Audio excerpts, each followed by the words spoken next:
கோலம் கொண்டு பெறும் தார்மீக பொருள் தந்தவன், தார்மீக பொருள் தந்தவன். ஆறுபடை வீடும் அருள் வழங்கும் முருகா அருகே நீ ஓடோடிவா.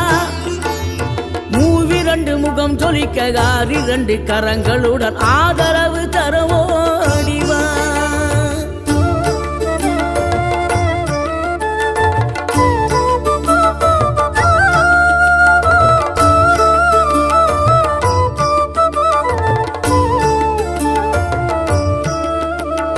சினம் கொண்ட என் மனதை இனம் கண்டு அருள் செய்து வளமாக வைத்த முருகன், நீ பசு தேடும் கன்றனவே பசியோடு வந்த என்னை பறிவோடு காத்த